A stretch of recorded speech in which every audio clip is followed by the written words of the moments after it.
इस वक्त एक अहम डेवलपमेंट ये हो रही है कि सऊदी वज़ीर मुमलिकत बराए खारिजा इस्लामाबाद पहुंच चुके हैं। इसहाक डार साहब से उनकी मुलाकात हो रही है, मजीद मुलाकातें होंगी। तो मीर साहब, जो हम मुख्तलिफ सरबराहान मुमलिकत के किरदार के हवाले से बात कर रहे थे पाक भारत कशीदगी को कम करने के लिए, तो हम देखते हैं कि ईरानी वज़ीर खारिजा भी जाएंगे अब सऊदी अरब। फिर 48 घंटे में वज़ीर दाखिला मोहसिन नकवी साहब की नेटली बेकर से दूसरी मुलाकात हुई है। तो इन तमाम मुलाकातों को कनेक्ट करें, और ये भी कहा जा रहा है कि कोई डी एस्केलेशन का प्रपोजल लेकर आए हैं सऊदी वजीर। तो आपके पास क्या इत्तलात हैं? ये कल मैंने अपनी इंफॉर्मेशन जो है वो शेयर की थी आप लोगों के साथ। देखें, इसमें प्रॉब्लम ये आ रहा है कि पाकिस्तान की तरफ से बार बार एक ही बात कही जा रही है कि हम तो पहले दिन से ही ये चाह रहे थे कि ये जो पहलगाम में हमला हुआ है इसकी इंडिपेंडेंट इन्वेस्टिगेशन हो, बल्कि ऐसी इन्वेस्टिगेशन पे भी पाकिस्तान तैयार था कि वो इंडिया जो है वो अपनी मर्जी के इन्वेस्टिगेटर्स जो हैं उनसे करवा ले इन्वेस्टिगेशन, लेकिन इंडिया ने वो बात नहीं मानी। और फिर अब उसके बाद फिर इंडिया जो है उसने इंडस वाटर ट्रीटी को सस्पेंड कर दिया। तो पाकिस्तान की तरफ से बार बार यही कहा जा रहा है कि पहले तो इंडिया जो है वो एक इंडिपेंडेंट इन्वेस्टिगेशन पे नहीं माना, फिर उसने हमला कर दिया है। अब हमले के बाद जो है वो मजीद जो है वो ड्रोन जो है वो पाकिस्तान की तरफ भेज रहा है। तो हम कितना रिस्ट्रेंट का मुजाहरा करें? हमने काफी रिस्ट्रेंट का मुजाहरा कर लिया है। अब जो उसमें ये जो उनके state minister for foreign affairs आए हैं आदिल अल जबीर साहब, इससे पहले जो है उनके जो federal minister for foreign affairs हैं प्रिंस फरहान जो है वो पहले कर चुके हैं कोशिश। फैसल बिन फरहान कोशिश कर चुके हैं, 8-10 दिन पहले उन्होंने कोशिश की थी, लेकिन उनकी कोशिश कामयाब नहीं हुई थी। तो ये फॉलोअप में अब आदिल अल जबीर साहब पहले दिल्ली गए, फिर वो अब इस्लामाबाद आए हैं। तो ये सिर्फ अकेले जो हैं वो इस एफर्ट में शामिल नहीं है, उनकी इस एफर्ट में और भी जो 2-3 पाकिस्तान और हिंदुस्तान के मुश्तरका दोस्त हैं, ममालिक हैं, हुकूमतें हैं, वो इसमें शामिल हैं।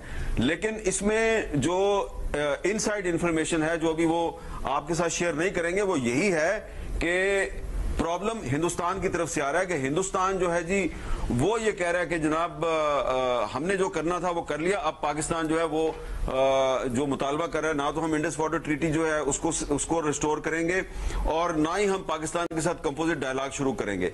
तो ये जो अब कोशिश की जा रही है सऊदी अरब की तरफ से और कुछ और ममालिक की तरफ से, कोशिश का मकसद सिर्फ ये नहीं होना चाहिए कि जी सिर्फ सीज फायर करवा दिए। सीज फायर तो पहले भी कई दफा हुआ है, लेकिन मसला हल नहीं ना होता। जिस तरह के कल भी बात हो रही थी कि फिर 2 साल बाद 3 साल बाद फिर इंडिया जो है वो एक फॉल्स फ्लैग ऑपरेशन के बाद पाकिस्तान पे इल्जाम लगा देगा, फिर वो पाकिस्तान के खिलाफ कोई ऐसी कार्रवाई कर देगा। 2019 में भी की, बालाकोट पे हमला कर दिया और फिर पाकिस्तान के कई शहरों पे हमला कर दिया।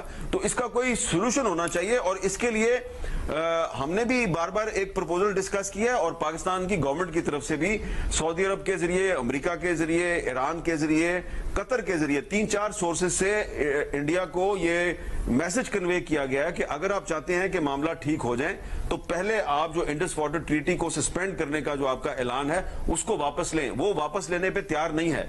और जो उनका जो मीडिया है जिसने रात को कराची भी फतह कर लिया, लाहौर को भी अटैक करवा दिया, सब कुछ करवा दिया, वो जो कुछ भी कर रहे हैं उसमें उनकी हुकूमत की मर्जी शामिल है। और मैं बेनजीर शाह साहबा से इत्तेफाक करता हूं कि प्रिंट मीडिया जो है वो उनका ज्यादा मैच्योर है, और जो उनका इलेक्ट्रॉनिक मीडिया है वो ज्यादातर हुकूमत की तर्जुमानी करता है। और उसकी एक और मिसाल मैं दूंगा, बार बार अपनी मिसाल दे रहा हूं। अभी थोड़ी देर पहले ब्रेक में मैं शहजाद इकबाल साहब को बता रहा था कि अभी लास्ट वीक तक मैं इंडिया के एक बहुत बड़े अखबार के लिए वीकली कॉलम लिख रहा था।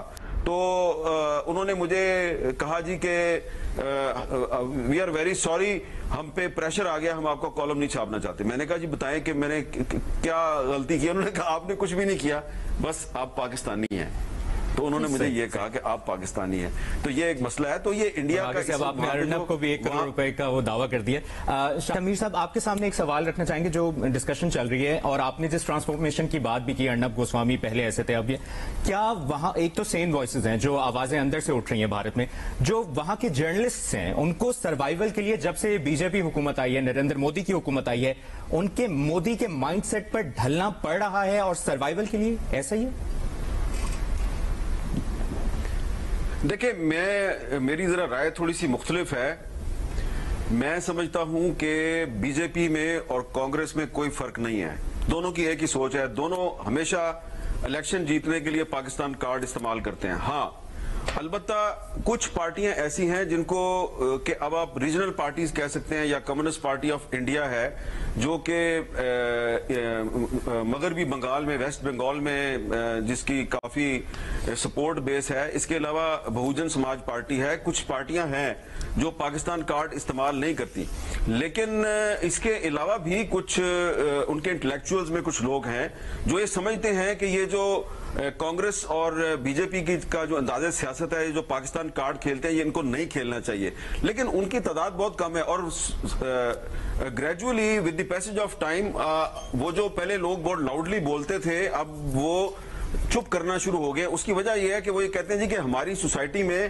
جو ہے پریشر بہت بڑھ گیا ہے، پاکستان کے حق میں بات کرنا بڑا مشکل ہے، پاکستان کو گالی دے، پاکستان کے خلاف فلم بنائیں، پاکستان کے خلاف کالم لکھیں، پاکستان کے خلاف تقریر کریں تو آپ کو بہت پذیرائی ملتی ہے، لیکن جب آپ پاکستان سے دوستی کی بات کریں گے تو اس کو زیادہ پذیرائی نہیں ملتی۔ تو پاکستان وہاں بکتا ہے، پاکستان ایک کموڈٹی ہے، لیکن اس کو وہ ایک نفرت کی کموڈٹی بنا کے اس کی بیشنگ کر کے پاکستان کہتے ہیں جی کہ اس کو بیچنا ہے، ہم نے پاکستان کو سودا ہے بیچنا ہے، لیکن نیگیٹو طریقے سے بیچنا ہے۔ تو یہ ہے ایک طریقہ، اور اس میں مثال میں دیتا ہوں پھر کہ کرن تھاپڑ صاحب جو ہے تھوڑے دن پہلے انہوں نے میرا انٹرویو کیا، یہ اسی وائر پہ چلا وہ انٹرویو، تو اس میں وہ پوچھ رہے تھے میرے سے کہ جی عمران خان کا کیا مستقبل ہے اور کیا ہوگا، تو جناب پورا پاکستان میں جو کچھ ریاستی اداروں کے جو پروردہ لوگ ہیں انہوں نے پورا ایک نیریٹو بنایا اور مجھے جناب انڈین ایجنٹ ڈکلیئر کر دیا کہ دیکھو جی یہ کرن تھاپڑ کو انٹرویو دیتا ہے، یہ تو انڈین ایجنٹ ہے، اور کرن تھاپڑ کو کہتے ہیں انڈیا میں کہ یہ پاکستان کا ایجنٹ ہے۔